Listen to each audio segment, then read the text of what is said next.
नमस्कार, F&O hotline में आपका स्वागत है। कॉलर शो है और सिर्फ एफएनओ से रिलेटेड सवाल इस शो में उठाते हैं हम। आपके सवालों के ऊपर एक्सपर्ट एडवाइस दिलाने की कोशिश करते हैं। लेकिन मार्केट्स को देखिए, आज शुरुआती सत्र में 10,050 के लेवल के ऊपर निकले, लेकिन टिकना मुश्किल है ये लेवल पे, हम बार बार कह रहे हैं। और बिल्कुल वैसे ही हुआ, हायर लेवल्स पे थोड़ी सी प्रॉफिट बुकिंग इस समय इंडियन मार्केट्स पे देखने को मिल रही है।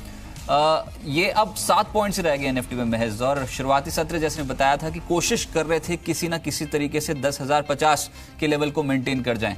अब 2 पॉकेट्स देखिए, एक तो है निफ्टी बैंक जो हायर लेवल्स पे स्लिप हो रहा है प्रॉफिट बुकिंग के चलते, और दूसरा मिड कैप इंडेक्स, यहां पर भी हायर लेवल्स पे क्योंकि बहुत स्ट्रांगली खरीदारी हो गई थी स्मॉल कैप और मिड कैप स्टॉक्स में, तो कभी ना कभी तो प्रॉफिट बुकिंग आनी थी। बिल्कुल वैसे ही होता हुआ नजर आया, लेकिन अभी भी वोलेटिलिटी कम है मार्केट पे। आज तो 11 के नीचे भी पहुंच गया था इंडिया विक्स। साथ ही साथ जो सबसे ज्यादा खरीदारी हो रही है वो है तेल मार्केटिंग कंपनीज में, जमकर आज खरीदारी हुई है। HPCL, BPCL, IOC, telecom stocks में भारतीय एयरटेल रिटर्न्स अच्छे डिलीवर कर रहा है, और दूसरा सरकारी बैंकिंग खेमा एक्टिव है। इसके अलावा टाटा ग्रुप के शेयर्स, चुनिंदा पॉकेट्स जहां पर आज के सत्र में तेजी की पोजीशंस ज्यादा बन रही हैं। मेरे साथ आशीष चतुर्मोता साहब इसमें मौजूद हैं।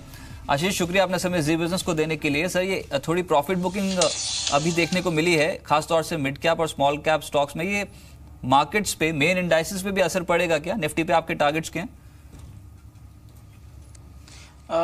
गुड आफ्टरनून रजत। बिल्कुल, देखिए अभी हमने देखा कि आज मार्केट काफी स्टेबल तरीके से खड़ा था, और अभी लास्ट आधा घंटे के अंदर में ही काफी एक इंटेंस सेलिंग हमें देखने को मिल रही है। तो मुझे लगता है कि कहीं ना कहीं थोड़ा सा शायद प्रॉफिट बुकिंग का एक माहौल बनता हुआ नजर आ रहा है। बट ब्रॉडली हमारा व्यू है कि बाजार 9950 के लेवल्स को होल्ड करेगा, और उन लेवल्स को रेस्पेक्ट बाजार के अंदर मिलना चाहिए, क्योंकि जिस तरह की पुट राइटिंग हमें देखने को मिल रही है, मुझे लगता है 9900 से 10,000 की जो एक रेंज है वो एक बहुत ही इंपॉर्टेंट सपोर्ट लेवल बाजार के लिए साबित होनी चाहिए। तो देखना होगा 9950 पे कैसा बिहेव करता है। अगर 9950 के ऊपर बाजार टिका रहता है तो मुझे लगता है वापस एक अच्छी रिकवरी भी बाजार के अंदर देखने को मिल सकेगी। अच्छा, और निफ्टी बैंक पे भी टारगेट्स बता दीजिए सर, ये भी स्लिप कर रहा है हायर लेवल्स पे। बिल्कुल, देखिए इसके अंदर में भी हम देख रहे हैं कि ऊपर से एक अच्छा खासा दबाव हमें देखने को मिला है, बट 24,200 एक इंपॉर्टेंट सपोर्ट लेवल है। अगर से 24,200 के ऊपर टिकता है तो फिर वापस से रिकवरी की उम्मीद की जा सकती है, पर अगर से 24,200 के नीचे बैंक निफ्टी जाता है तो उस सिचुएशन में शायद मुझे लगता है दबाव जो है और गहराता हुआ देखने को नजर आ सकता है। चलिए, मेरे साथ विजेंद्र जी से, मैं दिल्ली से लाइन पे हैं। विजेंद्र जी नमस्कार, स्वागत है सर। हेलो। हाँ जी, सवाल पूछिए। हाँ सर, मेरे पास ना एक तो हेक्सावेयर का है, कॉल ऑप्शन मैंने बाय किया है। स्ट्राइक बताएं भाव। 280 का है, 280 स्ट्राइक प्राइस, एंड उसका रेट है 6.45। अच्छा, ये सौदा कब बनाया था सर? सर ये मैंने बनाया था कल। ओ, ये तो आज प्रॉफिट बुकिंग हो गई। और दूसरा बताइए, फेडरल बैंक भी है क्या पोर्टफोलियो में 120 की कॉल? सर हाँ, दूसरा है फेडरल बैंक, वो है क्या कहते हैं 120 की स्ट्राइक प्राइस है। हाँ, और उसका जो मेरा कॉस्ट है 3.60। इसको समय दे सकते हैं सर फेडरल बैंक को? सर पूरा ये अक्टूबर सीरीज है मेरे पास पूरी। ओह अच्छा, नहीं उसका भी नहीं, खैर स्टॉप लॉस जरूर लगा लीजिएगा, मैं एक बार पूछ लूँ। बताइए, यहाँ पर जिस तरीके की ट्रेडिंग हो रही है फेडरल बैंक पे, पहले तो यही बताइए आशीष, ये तेज हो सकता है क्या? और दूसरा, हेक्सावेयर पे 280 की कॉल है पोर्टफोलियो में, 6.5 रुपए के आसपास।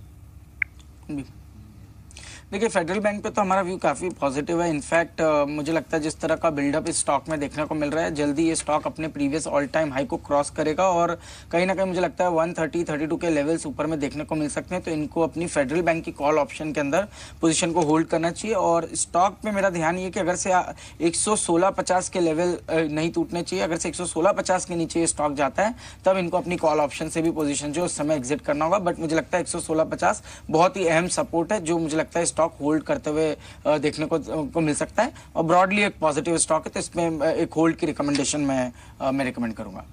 अच्छा, एक बार ये हेक्सावेयर पे दोबारा बताइए सर, टारगेट स्टॉप लॉस।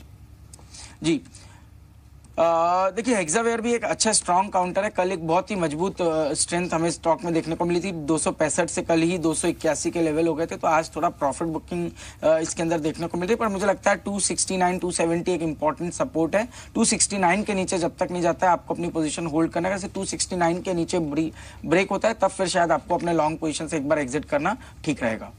मेरे साथ महेश जी अब लाइन पे मौजूद है। महेश जी नमस्कार, स्वागत है। हाँ, गुड आफ्टरनून सर। हाँ जी सर, सवाल पूछिए। हेलो। हाँ जी, सवाल पूछिए सर। हाँ सर, डॉक्टर रेड्डी का 2500 का कॉल बाय किया है 36 रुपए 50 पैसे में। अच्छा। और टाटा एलेक्सी का 900 का कॉल 15 रुपए 50 पैसे में बाय किया। ये दोनों आज की खरीद है क्या? नहीं, डॉक्टर रेड्डी का आज का है और टाटा इलेक्ट्रिक का 2 दिन पहले का। अच्छा, पहले डॉक्टर रेड्डीज ले लेते हैं क्योंकि उसी की रेट के आसपास ही हिस्से में 34 रुपए पे आपने 36 रुपए खरीद लिया, 36.5 रुपए। बताइए आशीष, डॉक्टर रेड्डीज 2500 की कॉल है पोर्टफोलियो में, 36.5 रुपए में क्या किया जाए?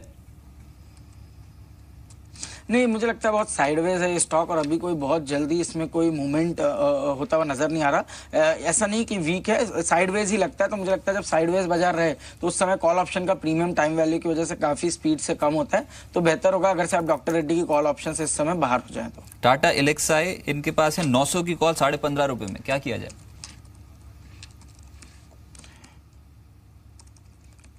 देखिए, टाटा एलेक्सी पे हमारा व्यू काफी पॉजिटिव है, पर 900 की जो कॉल है वो काफी out of the money call option है, क्योंकि अभी स्टॉक चल रहा है 850 के आसपास। तो ऑलमोस्ट काफी ऊपर की कॉल ऑप्शन इनके पास है, बट स्टिल मैं समझता हूँ व्यू पॉजिटिव है। आप इसको 850 का एक स्टॉप लॉस रख के होल्ड कीजिए। मेरा मानना है स्टॉक जल्दी 880 के स्तरों को क्रॉस करते हुए दिखा सकता है। मेरे साथ विजेंद्र जी इस समय गुरुग्राम से मौजूद हैं। विजेंद्र जी नमस्कार। नमस्कार सर, कैसे हैं? विजेंद्र जी, आवाज आ रही है आपको? हाँ, मुझे आ रही है सर। क्या आप मेरी आवाज सुन पा रहे हैं? हाँ, सुन पा रहा हूँ सर, थोड़ी हल्की आवाज आ रही है, लेकिन फिर भी सवाल पूछिए। निफ्टी बैंक ले रखा है क्या? ऑप्शन? हाँ सर, मैंने निफ्टी बैंक का पुट खरीदा था 24,400 का, 10 लोट 58 के भाव पर सर, अभी 12 अक्टूबर का एक्सपायरी का सर। अच्छा, ये जो 12 अक्टूबर वाली एक्सपायरी है वो वाली? जी जी जी। अच्छा, 24 सर, एक बार आपको स्ट्राइक दोबारा बतानी। 24,400 की पुट, ये तो अभी 104 का। अच्छा, ये खरीदी कब थी ये बताइए, क्योंकि मुनाफा तो बहुत तगड़ा हो गया आपको। ये खरीदी कब थी? सर ये मैंने आज ही खरीदी सर। अच्छा ठीक है। इनफैक्ट ये जो आप ट्रेड कर रही है ये तो 144 में देख पा रहा हूँ। सर आप 24,400 ही बोल रहे हो ना? हाँ सर, 24,400। अच्छे मुनाफे बैठे, बहुत मुबारक हो आपको, अच्छा ट्रेड पकड़ लिया आज शुरुआती सत्र में आपने।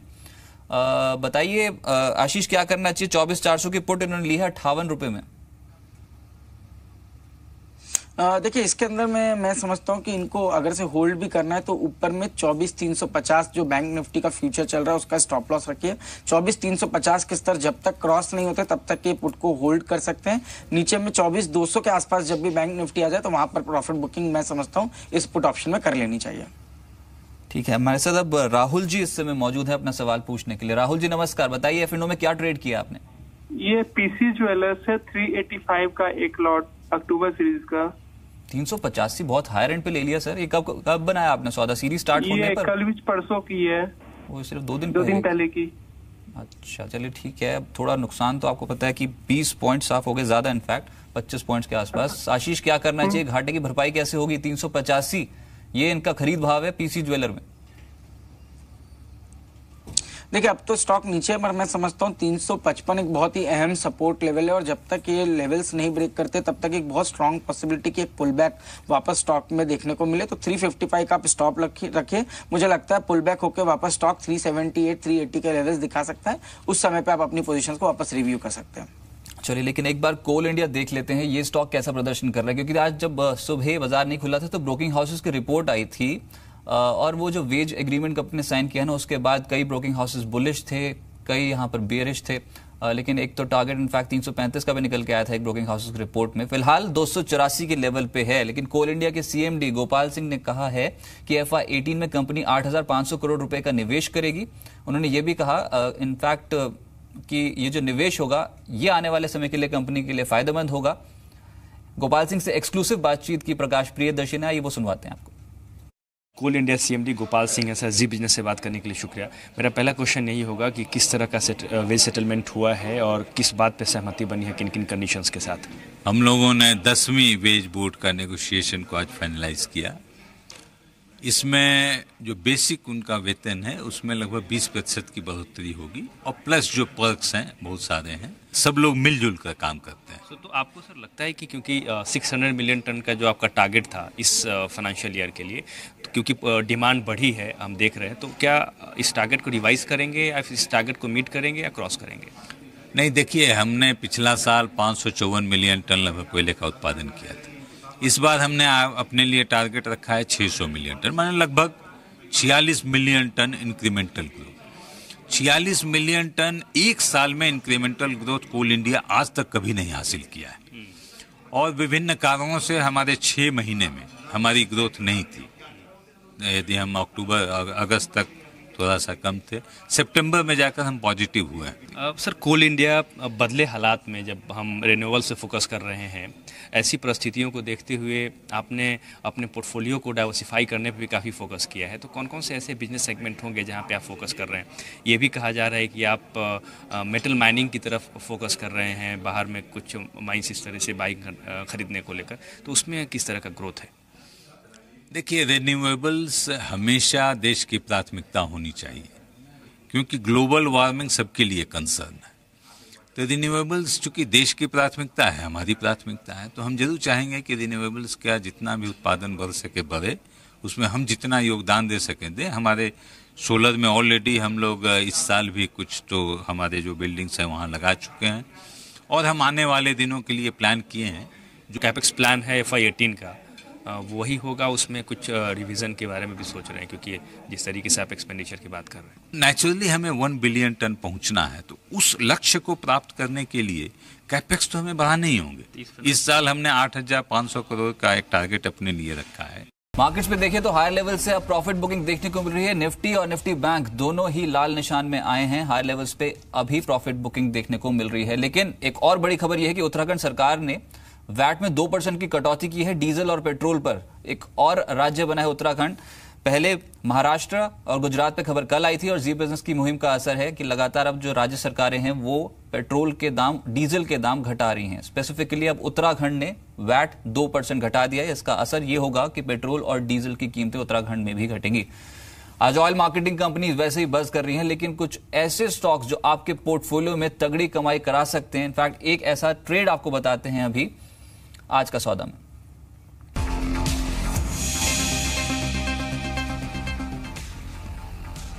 संदीप, आज तो चुनौती हो गई आपके लिए, क्योंकि markets high level pay slip कर रही हैं।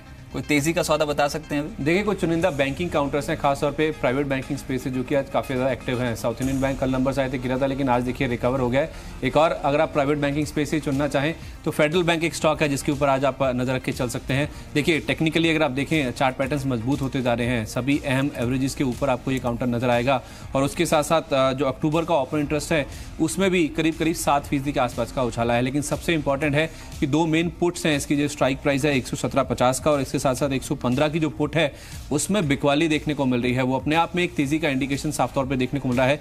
अभी करीब आधे % के आसपास ही गेंस है। 118 के आसपास भी अगर आप पोजीशन बनाते हैं तो 116, 117 के आसपास के अगर आप स्टॉप लॉस मेंटेन करें तो यहां से जो चाल है वो शायद अगले 1.5 से 2 घंटे में 125 तक की देखने को मिल सकती है, क्योंकि ओपन इंटरेस्ट एक तो बढ़ रहा है और उसके साथ साथ पुट में जो बिकवाली हो रही है वो एक मेन पॉजिटिव ट्रिगर है फेडरल बैंक के लिए आज के लिए कारोबार में। 125 का टारगेट, 116, 117 का स्टॉप लॉस रखिए। चलिए, आज डिस्काउंट दे दिया हमने आपको। इनफैक्ट आज के सत्र के लिए अगर कल तक पोजीशंस कैरी करनी हो तो आप फेडरल बैंक पे 124 से 125 का टारगेट रखें और 116 के जोन पे एक स्टॉप लॉस लगाना होगा। Ashish ji, Nifty bank high levels पे टिक नहीं पाया। ये तो निफ्टी बैंक का कंपोनेंट भी है federal bank.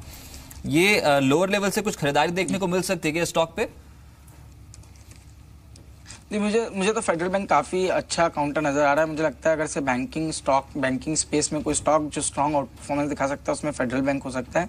Last 4-5 trading session से आप देखेंगे तो 113 से 119 के जो लेवल हुए हैं उसके अंदर में बहुत ही स्ट्रॉन्ग ओपन इंटरेस्ट का एडिशन हमें देखने को मिला है। डिलीवरी वॉल्यूम्स काफी पिकअप हुए हैं और आज भी करीब 7.5% का ओपन इंटरेस्ट में इजाफा है, जो कि काफी सिग्निफिकेंट है। स्टॉक अपने ऑल टाइम हाई के आसपास कंसोलिडेट हो रहा है लास्ट 3 महीनों से। ये भी एक बहुत अच्छा साइन है। मेरा मानना है 130-32 के टारगेट जल्दी स्टॉक में देखने को मिल सकते हैं पोजिशनली, और शॉर्ट टर्म में 124-25 के लेवल्स जो आप बता रहे थे वो मुझे लगता है जल्दी इसमें आते हुए देखने को मिलेंगे। 117 के नीचे का अगर से आप स्टॉप रखते हैं तो एक बहुत सेफ काउंटर फेडरल बैंक साबित हो सकता है। चलिए, मेरे साथ इस समय श्रीधर जी जुड़े हैं पुणे से। श्रीधर जी नमस्कार, स्वागत है, सवाल पूछिए। नमस्ते सर। सर मेरे पास कॉल है आंध्र बैंक की एट द रेट ऑफ 60 का स्ट्राइक प्राइस है और रेट है 1.40। वो तो थोड़ी ऊपर की खरीद है क्या करने का सर इसमें? हाँ 70 पैसे की बिक्री मार्केट बने रहे कि निकल जाए इसमें? चलिए आशीष जी से पूछते हैं। आशीष जी बताएं, आंध्रा बैंक कैसा लग रहा है? 60 के ऊपर जाएगा, ऐसी प्रोबेबिलिटी है क्या? इनकी खरीद लगभग ₹1.5 के आसपास की है, अभी 70 पैसे की चल रही है वो कॉल। नहीं, थोड़ा कम है चांस रजत। देखिए इसमें ओवरऑल आप देखेंगे आज 5.5% का ओपन इंटरेस्ट में इजाफा है। प्राइस जो नीचे चल रहा है वो क्लियरली शॉर्ट बिल्डअप इसमें बनता हुआ नजर आ रहा है। और ओवरऑल पीएसयू बैंक्स में कहीं ना कहीं अभी भी स्ट्रेंथ मिसिंग है। तो मैं समझता हूँ अगर स्टॉक टूटता नहीं और साइडवेज भी पड़ा रहता है तो भी ऑप्शन का प्रीमियम जो है वो गलते हुए देखने को मिल सकता है। तो बेटर होगा कि आप इससे बाहर निकल के कोई अच्छे स्टॉक जैसे कि फेडरल बैंक में हम डिस्कस करते हैं इसके अंदर पोजीशन बनाते हैं तो मुझे लगता है कंपैरेटिवली वो एक सेफर बेट होगी। सुभाष जी महाराष्ट्र से इन्होंने एसएमएस भेजा है। टाटा एलेक्सा इनके पास एक कॉल है 875 की, स्ट्राइक लिख के भेजी उन्होंने, और 24 रुपये 25 पैसे ये भाव बता रहे हैं जिसमें खरीदी थी। ये टाटा एलेक्सा पे एक बार अपना व्यू दीजिए आशीष। देखिए स्टॉक तो काफी मजबूत है और आज जो थोड़ा प्रॉफिट बुकिंग भी है, मुझे लगता है अगर से थोड़ा भी रिकवरी मार्केट में देखने को मिलेगी तो बहुत जल्द टाटा एलेक्सी 880 890 के स्तरों को छू सकता है। तो मेरा सजेशन होगा कि आप 850 का एक स्टॉप लॉस रखिए। अगर से 850 के लेवल्स ब्रेक होते तब आप इस कॉल ऑप्शन से निकलिए, अदरवाइज 850 का स्टॉप लॉस रख के आप होल्ड कीजिए। स्टॉक वापस में कहीं ना कहीं 880 के स्तरों को छू सकता है। आशीष जी ओएमसीज पे क्या किया जाए? अभी यहाँ पर आज तेजी देखने को मिल रही है, कल के प्रॉफिट बुकिंग के बाद लोअर लेवल से अच्छी खरीदारी है, लग रहा है सस्टेन कर पाएंगे इस मूव को? जी बिल्कुल, क्योंकि एक तो काफी समय से कंसोलिडेशन में चल रहे थे और एक प्रॉफिट बुकिंग भी इन स्टॉक्स में देखने को मिल चुकी थी और अब जो स्ट्रेंथ है वो थोड़ा सा मूव और बढ़ता हुआ देखने को मिल सकता है। बट डेफिनेटली मुझे कोई बहुत बड़ी तेजी तो नहीं नजर आ रही, बट डेफिनेटली यहाँ से 2-3% और ये स्टॉक मौजूदा स्तरों से चल सकते हैं। Okay right. एक और स्टॉक है श्रीराम ट्रांसपोर्ट फाइनेंस। आज गिरते बाजार में स्टॉक में एक्टिविटी तेज है, ये अभी और तेज होगा क्या?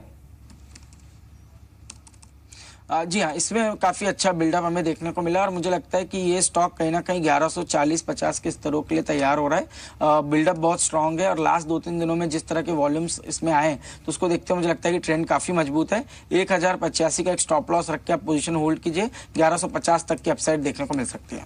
राइट। और कुछ स्टॉक्स जहां पर आज एक्शन देखने को मिल रहा है उसमें आईजीएल है। इनफैक्ट यही बात है कि तेल गैस शेयर्स एक्टिव हैं, आईजीएल, एमआरपीएल, ये कुछ ऐसे स्टॉक्स हैं जहां पर आज हरकत पॉजिटिव साइड पे है, तेजी के सौदे ज्यादा बनते हुए नजर आए।